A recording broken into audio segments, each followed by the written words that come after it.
పూర్తి వివరాలకు చదవండి రేపటి అక్షర శిల్పం దినపత్రికలో.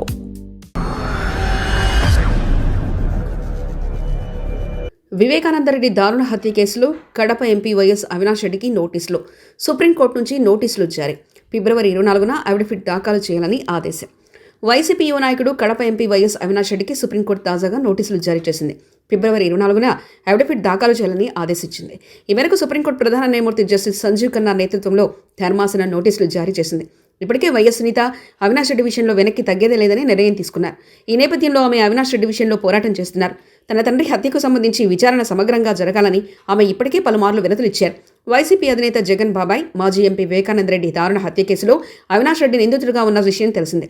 ఈ కేసులో 2 ఏళ్ల క్రితట ఆయనను సీబీఐ అరెస్ట్ చేసింది. ఆ వెంటనే తెలంగాణ హైకోర్టు అవినాష్ రెడ్డికి బెయిల్ ఇచ్చేసింది. ఈ బెయిల్ను రద్దు చేయాలని కోరుతూ గత ఏడాది వివేకానందరెడ్డి కుమార్తె డాక్టర్ నర్రెడ్డి సునీత సుప్రీంకోర్టులో పిటిషన్ వేశారు.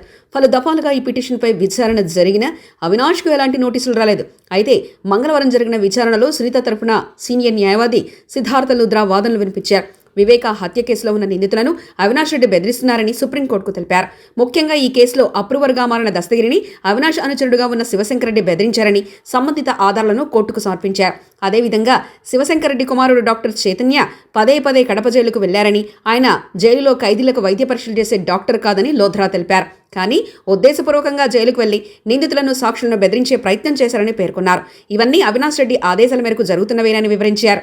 ఆయా వివరాలను నమోదు చేసుకున్న సుప్రీంకోర్టు ధర్మాసనం అవినాష్ రెడ్డి నోటీసులు జారీ చేసింది. అదేవిధంగా శివశంకరెడ్డికి కూడా నోటీసులు ఇచ్చింది. విచారణకు వచ్చే ఏడాది ఫిబ్రవరి 24వ తేదీకి వాయిదా వేసింది. మరిన్ని కథనాల కోసం సబ్స్క్రైబ్ చేసుకోండి మీ అక్షర శిల్పం. పూర్తి వివరాలకు చదవండి రేపటి అక్షర శిల్పం దినపత్రికలో.